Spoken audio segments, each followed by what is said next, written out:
Well, hello everybody. Long time no see. I hope you're well.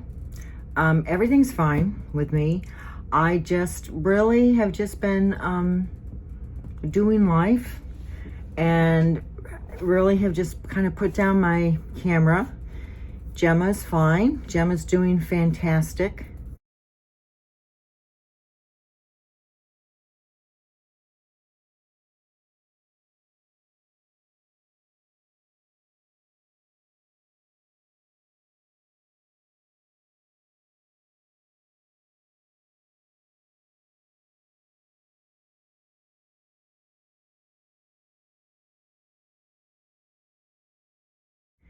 I think the last time maybe I talked to you, I had moved last August, and the move went well, and we love our place. She loves all of her friends that she's made there. My next door neighbor man is a retired engineer, and he's a lovely man, and he loves Gemma. She loves him.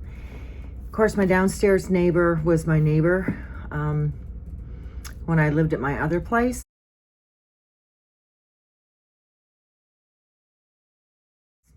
And my upstairs neighbor is my neighbor from my other place, and he loves Gemma too. So when I work nights, he goes down and takes Gemma out and spends some time with her.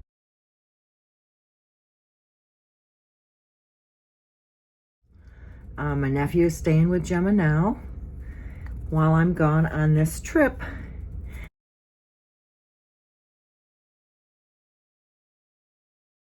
I went on a cruise in November, this same ship, the Caribbean Princess, Thanksgiving week. I didn't vlog any of it, and I got on the ship on a Sunday, and Monday evening I had a little nose sniffle, dribble. I felt fine. My nose sounded stuffy, but it wasn't. And a couple days after Thanksgiving, so I'd been on the ship for like, I don't know, that was on a Monday when I started feeling sniffly.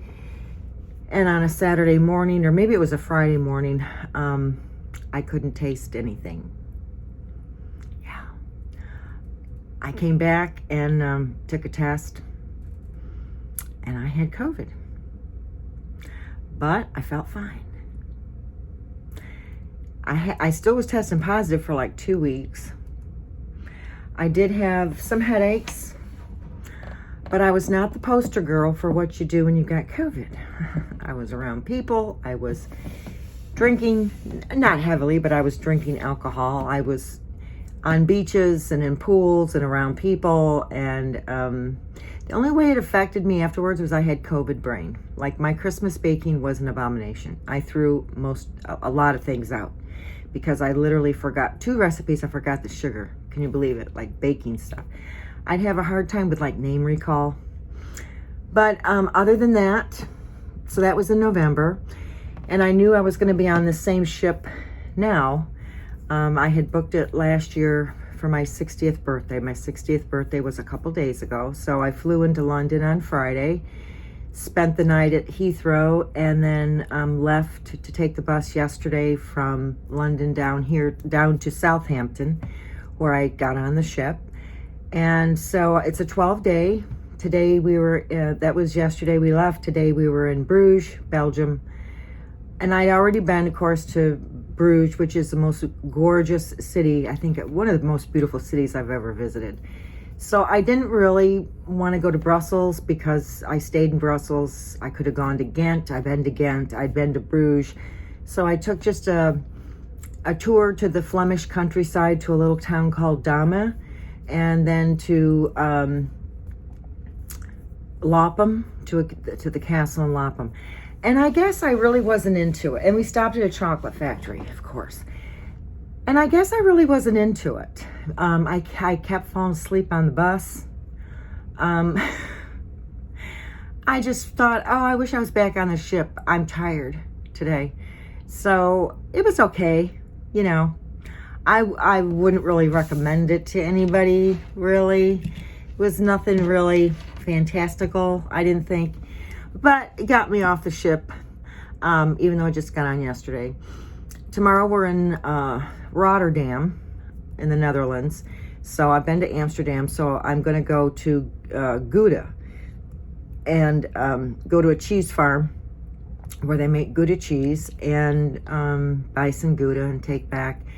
And then we have a sea day, and then we're in Oslo. And I've been to Oslo, so I don't have anything planned there. And the next day we're in Sweden. I've been to Sweden, but not where we're going, but I didn't book a tour, nothing interested me. And then we're on to Copenhagen, and that's a place I've always wanted to visit. And then the next day we're in another place in Denmark that I've never heard of or been to, so I don't have anything planned there. And then we have a sea day, and then we're in Hamburg, Germany. And I am a big, huge World War II history buff, and growing up during the Cold War, that's another real part of history that I love. So I am going to take the train and go to Berlin. And that's a long day. That's like a 11 and a half hour trip. And then we have a sea day, and then we're in Le Havre, France. And I've been to Paris. I don't care about going there. One of the places I wouldn't have minded to have gone, a tour that was offered, was to go to Giverny, to Monet's place where he painted and lived. And I've always said I'd like to go there, but I'm going to go to Normandy. And I'm really looking forward to that because, again, the World War II history. So we're going to the American and Canadian beaches, and then to the American and Canadian cemeteries there. So it's a 12-day. So I did book the spa for this one, where you can go to the different saunas and the aromatherapy showers. And they have a pool, even though this spa area isn't as big as it was when I was on the ship last year when I did the transatlantic. They do have a pool that's outside, but it's heated. And there's whirlpools, again, that are outside. But the other ship I was on, they had a huge indoor whirlpool. It was like a really nice one. And they got the heated seats. So I went yesterday and fell asleep. I don't know. I can't seem to stay awake.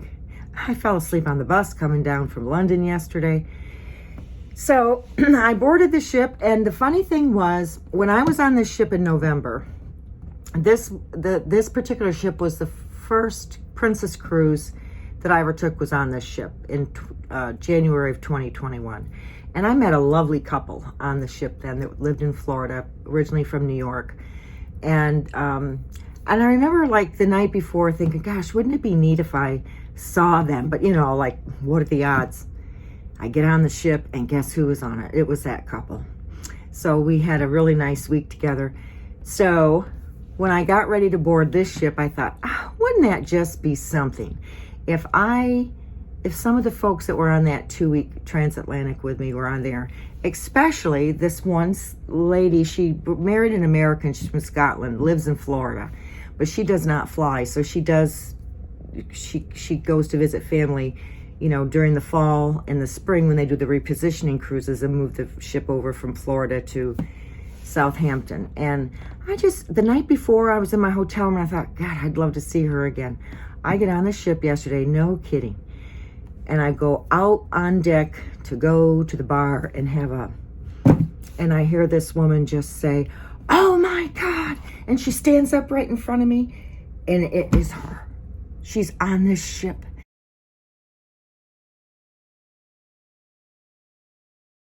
As well as her best friend who was on the ship when we went over last year. I'm like, what are the odds?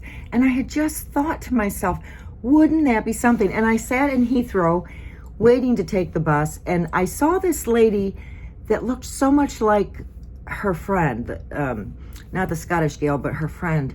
And I kept kind of looking at her, and she kind of looked at me. She didn't say anything, and I thought, gosh, that looks so much like her. But it wasn't her. But she's here too. So anyway, we were just kind of carousing yesterday afternoon. They're casino gals. So I haven't been to the casino.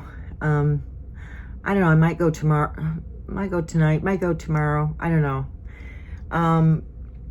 So yeah, that's it. So I'll show you. Today I just bought chocolate, but I was interested, if any of you followed along way back when I went to Belgium in 2018, this time of year, there are these little, they're called Couberdon, which is, I think, French for nose, or somebody's nose. And they're a little jelly. And they originated in Ghent, but you can find them throughout Belgium. And I was hoping that they would have them here in this area of Belgium. So I scooped up a bunch of them to send home to my family. And they originated from an apothecary when he would try to make medications for people, syrups and elixirs. And he put sugar in them to make them more palatable. And he noticed that they kind of formed this crust around the center. So that's kind of how they originated, so I'm told. So I found a bunch of them, so I picked those up. And then my sister, I shouldn't be telling her business, she's a diabetic, but she loves white chocolate. So I got her some white chocolate truffles to send. And then the rest of my family, I just got boxes of Belgian chocolates. So I think we pull out of here at 6 tonight. We had to set our clocks ahead today. I think it's like 3 o'clock something now. The day's just gone by so fast. Tomorrow night, we're in Rotterdam until 10 p.m. And I'm a little disappointed in Rotterdam because honestly, the reason I booked this cruise, as I say, there's places here that I've been before, but I booked it for the Berlin, Copenhagen, Normandy beaches, and also Rotterdam, because Rotterdam was where the Germans came in they invaded up through Rotterdam, which is a shipping port, and they obliterated it. Like, there's really nothing left of Rotterdam pre-war as far as buildings. I think there's like one. That's it. The whole city had to be rebuilt because they just tried to shut it off from from getting supplies and goods. So I assumed that there'd be like a really big museum, because the Netherlands, I know in Amsterdam, there are so many museums that are dedicated to the whole World War II history. And they remember, there's like plaques all over the city where different things happened, especially in what was once the Jewish ghetto there. And so I just assumed that there'd be a big museum, and there's not. From what I understand, there's just a small little museum. It's actually closed on the day tomorrow, when we're going to be there on a Tuesday. And most of the poster boards are in Dutch, which is odd because the Netherlands is very, very much English speaking. I mean, they say if like people that live in the UK, a lot of them, if you want to immigrate to like different parts of Europe, the Netherlands is great to go to there's really no language barrier. And there's some people that speak English that you can barely even detect any kind of accent. They speak English so well. So I was a little disappointed in that, but that's okay. I'm going to go up to Gouda and get some cheese. So that's it. I didn't film anything yesterday. Didn't film the Salloway. The Salloway is the same thing every time. It's the same dancers. It's the same music. And the first few times it's like fun and exciting, but after, but I love Princess and I love cruising. For me, it's good at this age because I can leave the logistics up to somebody else. I don't have to look at city maps and see where I want to stay and how to get from the airport to the train station and yada yada, and look for hotels and what area. I just get on board and that is it. So it's kind of good for me. So I do have just one other cruise booked, but it's not till next March, and it's the same one I did last year. I'm going to try to get to Morocco again because last March I went from Fort Lauderdale over to Southampton, and we stopped in Madeira, which is a island off the coast of Portugal. And then we were supposed to be in Morocco, and the day before that, there was a bad storm up in the Bay of Biscay that was forming. So if we stopped in Morocco and Spain, then we would have hit it head on, trying to get up to Southampton. So we got into Southampton early and then just used the ship as a floating hotel, which was fine. It was a wonderful trip, but I'm going to try for it again, but that's not till next March. I don't have any other ones planned. Other than that,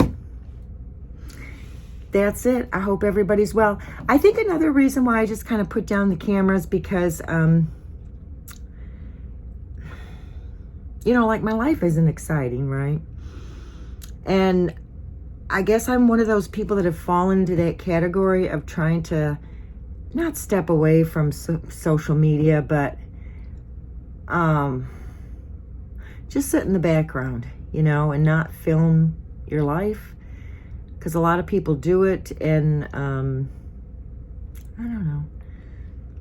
You know, it's not always what it seems. No, I don't mean that about me, because I'm just me. But I guess that's why. I just have wanted to engage in what I'm doing and not stand back and constantly think about filming everything. So I did get some footage from today, which I will edit in. The weather today has been kind of chilly. Not really windy. The sun did come out when we were at the castle, and that felt nice. But as you can see, it was hard to know how to pack for this trip because, you know, we were going to be up in Scandinavia and then down in France. But honestly, it's supposed to be like really warm in Oslo and in Sweden when we get there. So go figure. So I just packed layers, no formals this time. I just don't care about the formal thing. I really just don't. All right, everybody, take care. Bye-bye. Good morning. First day Belgium. Yesterday, I went to the spa, and it was a heated pool, which I didn't realize. And I just went to the hot tubs and relaxed, and I was to bed early. And it was gorgeous yesterday in Southampton. I mean, sunny. It was 80 degrees. And it's a bit, the fog settled in real early last night. And so the fog horn to the ship kept going off constantly. Constantly. So it's about 6 o'clock in the morning, a little after. No, see, they tend to set our clocks back an hour.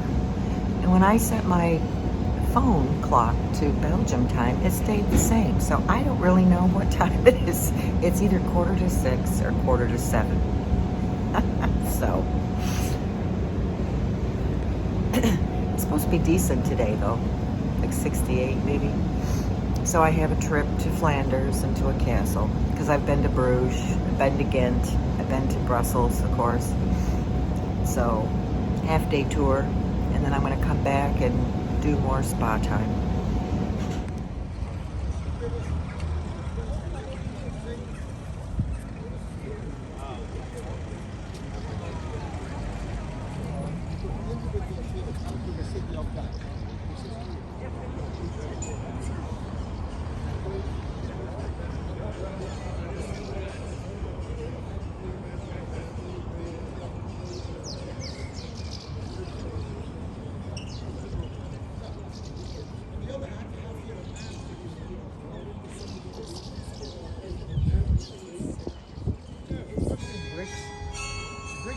Absorb enormous amount of water. So that's why you are going to construct any kind of triangle form to avoid that the water will instantly disperse.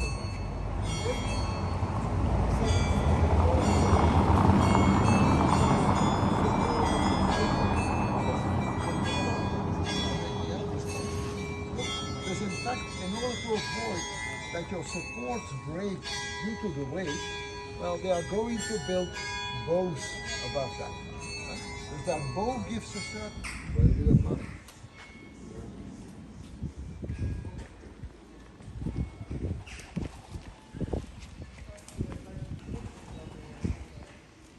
I do.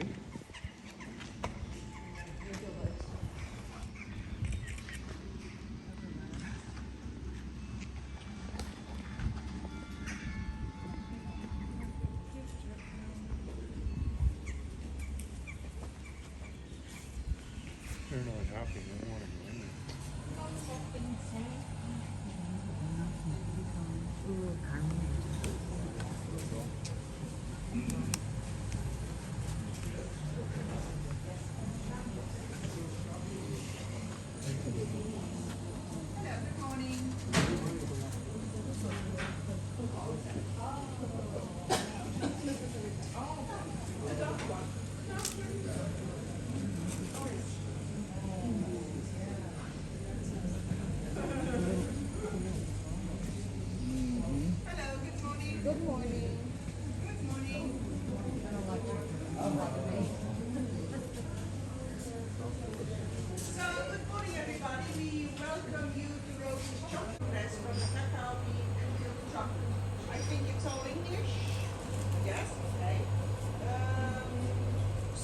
Good. So in the meanwhile, there's lots of taste for you in the middle of the shop. You can get marshmallows into the chocolate. Oh, We cookie have dough. some peanuts to taste in chocolate.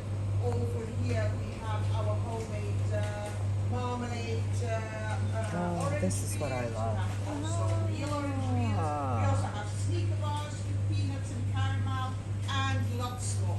Over here you can find our boxes of Freyland of chocolates, luxury boxes as well, 10 boxes. We have biscuits, we have lots of filled up ornaments and some marmalades and chocolate and fruit juices over here and lots more. We also have a coffee corner. We are serving hot chocolate milk, homemade, and we serving beers and Bruges beers, coffee, tea, and lots more. So enjoy.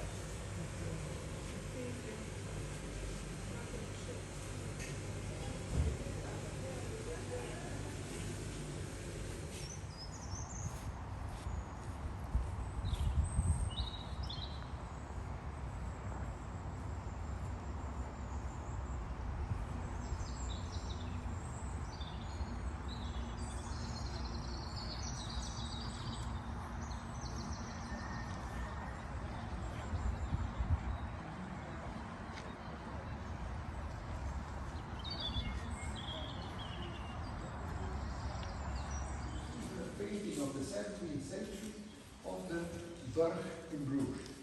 Still nearly the town hall, I will start with the Basilica of Hohenberg, is still there. Town hall is still there, and used as town hall, as well as the Frank of Bruges, the building next to that, is still in Bruges. If you look closely at those clothes, those people that are there, you see they're 17th century. Why do you see 17th century? Because they're not clothed. Because in Protestant time, you are going to be clothed quite dark. Why? Because before, the people are dressed quite colorful. Later on, Protestantism, you're dressed quite dark, only with those lace college or then again, before the French Revolution, aristocrats, you find one of the counts that was in Flanders, they came back to the tour, then in 1137 he was killed, then we go from here.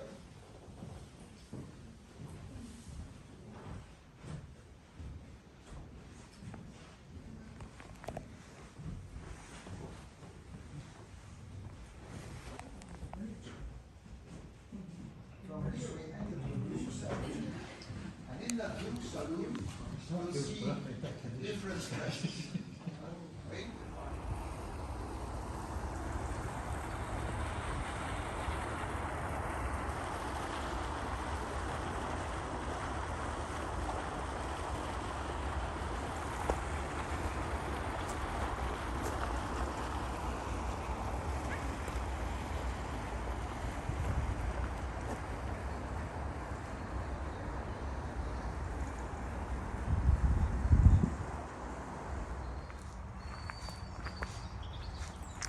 It just smells so beautiful. This castle is a family-owned castle, and the grounds. And they sold it to the Flanders, Flemish part of Belgium, for €1. And now it's in a trust. And the public can come and fish and walk, and there's gardens. It really is beautiful. I wish we could spend more time here. I love Belgium. I love the landscape. I love the houses. I just, this of course is my second time, but I've never been to this area of Belgium. No, I take that back. We're not far from Bruges, which is the most beautiful medieval city, part of the UNESCO Heritage Trust. Can you imagine this like being your home?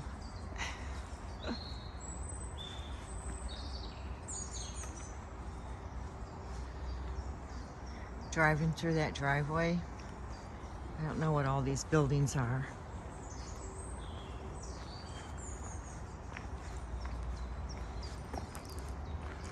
The rose bushes are out. The azaleas were huge.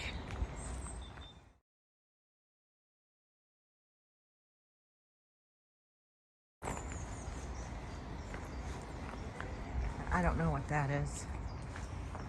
Some of you may.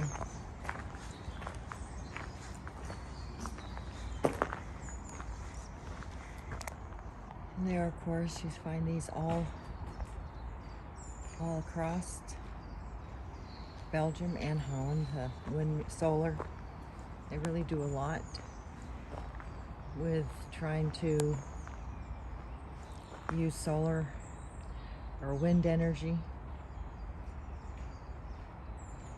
So you see them all over.